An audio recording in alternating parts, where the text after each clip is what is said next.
Well, the first thing to do is to thank Rog for review, for putting things into the time that ARG was beginning to come onto the picture, and ARG has ever since then been a significant part of the life of aerial archaeologists and of archaeology generally in England, and then in the UK, the whole of the UK, and then into Europe. And that interchange of ideas and experience has been important to the development of our pursuits.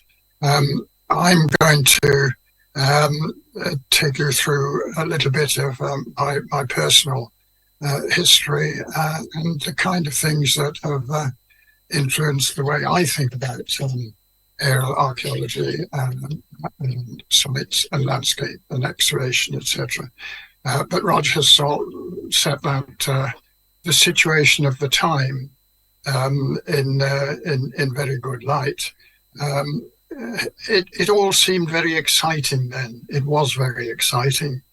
And I was lucky that I was a part of that at the time. Now I'm past it. I was born a very long time ago, quite young at the time, and quickly learned some of my capacities. I was quite bright enough to get into grammar school. There I was put off history by a history teacher who knew nothing except dates and kings and queens. But fortunately, the teacher of classics there came my way, and I learned to preserve or advance my interest in the past by learning Latin, Greek, and ancient history, which of course I always forgot almost immediately. Learning that I had a fairly poor memory, but my skills were practical. I was very competitive in sport.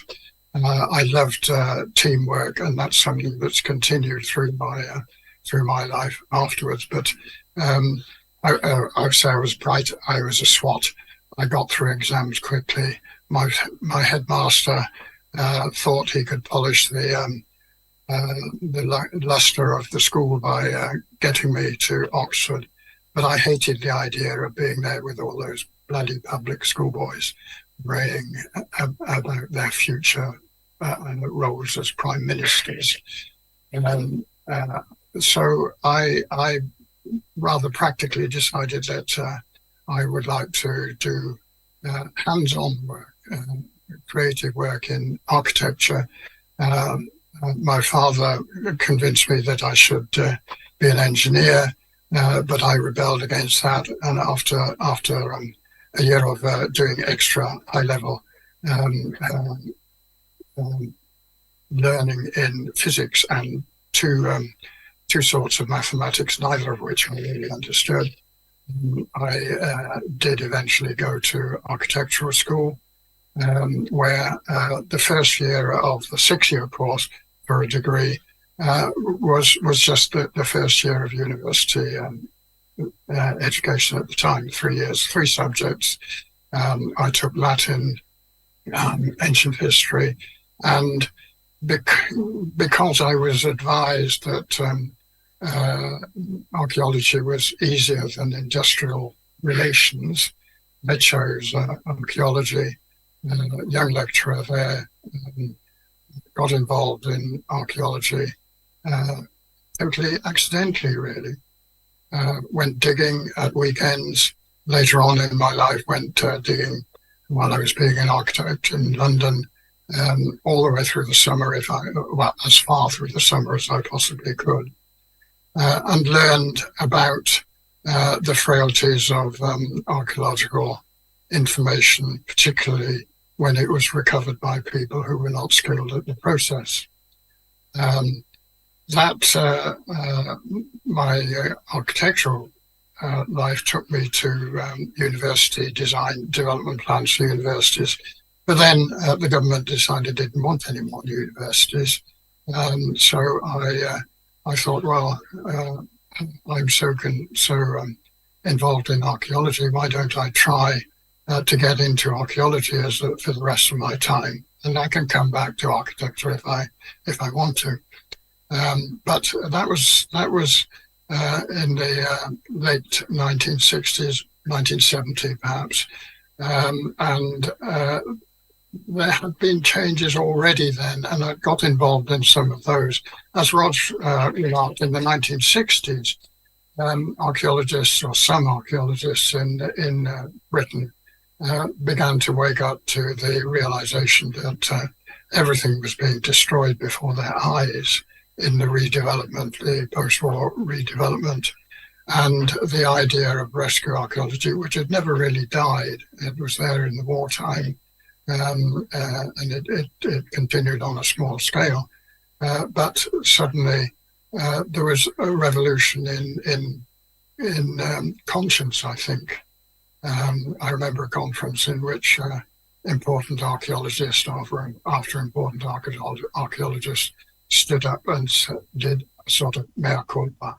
I've been carrying out this large-scale research with 100 volunteers on this hill fort, or digging into that Neolithic tomb, and elsewhere things which aren't being destroyed are just being destroyed without us looking at them. So rescue archaeology came along, and that led to me getting into rescue archaeology in Wales. That led eventually to a full-time digging group. That led eventually to setting up of archaeological trusts in Wales. And towards the end of my career, I actually got to be, again, largely by accident, the first investigator in aerial photography at the Royal Commission in Wales. And that title was perfectly happy as far as I was concerned, because I was one of those people who was excited by the chase that we enjoyed at that time, flying freely across landscapes, which Rog was at the same time examining through aerial photographs. We were taking the aerial photographs. We were beginning to fill up maps in Wales, for instance. My 11 years there led on to helping people around Europe to learn how to do this when the restrictions of the Cold War were eventually pulled down by the help of people like Otto Brasch, the lead of people like Otto Brasch. But that brings us more or less up to date.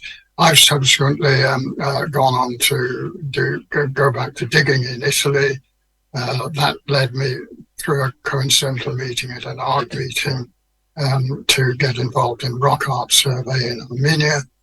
And I've stayed in contact with people in Italy who have been doing geophysical work as well as air photography. But the 1960s, 1970s in particular, were times when everything was changing. We felt we were making a new world, and we were doing that without any of the things that we've got today. We didn't have computers. If Roger was making maps, he had to do it with glooping through stereoscopes. In Italy, some of the people in the southern part of Italy were doing the same kind of thing to high resolution using optical equipment, each machine being about the size of my present study here. But that's by the by. Here, the sites and monuments records were starting. We were talking about how to map, how to classify, how to describe. We were learning how to fly initially on our own funds and the funds of our helping pilots. We were learning how to plan flying, how to carried out flexibly, when to do it, when not to do it, and that was all exciting. It was new, and we learned our trade really quite well, I think. But we were, as far as I was concerned, I was an air photographer. I was still involved in rescue archaeology, and then in conservation archaeology. So I was a part-time flyer until I got to the commission way on in 1986, I think it was 87. I'd never had the inclination to do mapping. I have to admit, it was the excitement of the chase that kept me flying. But I recognised the value of that kind of mapping, and to see a landscape emerging from that kind of mapping in the heavily occupied parts of England was really quite amazing and exciting. In Wales, our archaeology was much more distributed, fewer connections between individual sites. It was more point archaeology. That is, in places, changing under Toby Driver and more intensive flying in some parts of the country.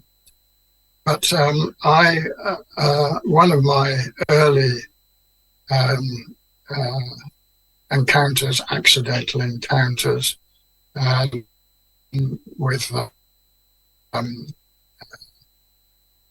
with through excavation on a hill fort in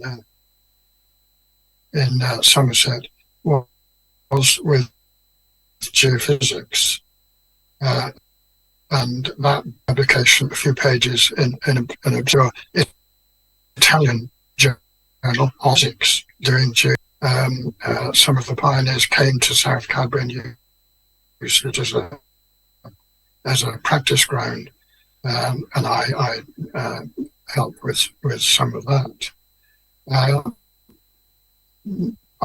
I am now having an area of archaeology. I'm coming back through my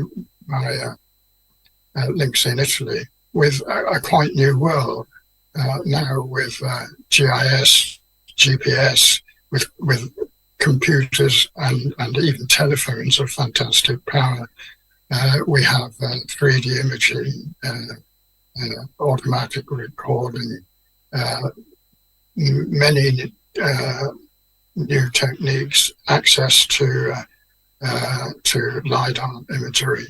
And one of the projects that I got involved in Italy indirectly is really trying to make use of geophysics to look not at individual sites, but to spread the view and look at landscapes, try to understand landscapes through a combination of aerial photography, ground survey, other survey techniques, and the kind of digging that I started on, short-term, small-scale, minimalist excavation to identify at targeted positions in the developing map of a landscape where stratigraphical, functional information could be obtained by really quite small-scale excavation and environmental sampling. And I want to finish with just a few slides which show you one result of that. This is a project of the University of Siena called the Emptyscape Project, to try to explore through air photography and magnetometry the landscapes of central Italy, selected landscapes of central Italy, one of which is the ancient city of Veio, north of Rome. Can we have the slides, please, Sarah? I can't see whether you've got them there. Does the first slide yes. show you? Yes, Chris, they're on. Okay. So this is work by Ken Saito, Japanese working student that I met originally on excavation. He's been working away for 10 years in the city of Veio, 17 kilometers north of Rome. Went out of use as a city in about the 400s AD. After 1,500 years of existence and development, studied to a certain extent through vertical air photography, so that some of the internal system was already known, but the opportunity came up now to survey through a hand-pushed four-sensor magnetometer to survey the whole of what is now grassland within the city of Veio. And I've been watching the result of that over the years. And if we can just go through the slides now to the first one, it's just a little bit of what became eventually. The second slide is more. Third slide is more, and eventually we finish up with the whole of the 200 hectares of the preserved Roman city, seen through magnetometry. In working on that, and if we go to the final slide, you can see the kind of detail that the magnetometry produced. We realized that there were places where the magnetometry showed only geology.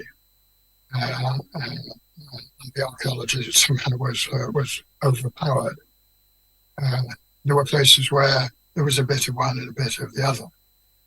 But we realized through a little bit of photography being done in the early years of this century, that the crop marks were still there in places where the geophysics did not show.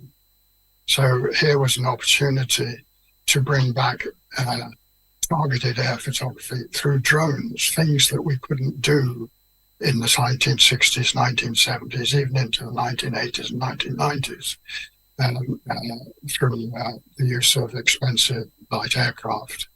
This gives us the opportunity to look at a landscape. This is an urban landscape, or to look at a rural landscape, with a combination of a genuine combination of techniques involving air photography, LiDAR, which can be mounted on drones now, to study intensively at the key times, without great cost, this kind of landscape. That's something that I would dearly love to have been involved in the future, but really that's not for me as one of the dinosaurs. It's for you as the youngsters who are taking on this pursuit and this passion. Thank you very much.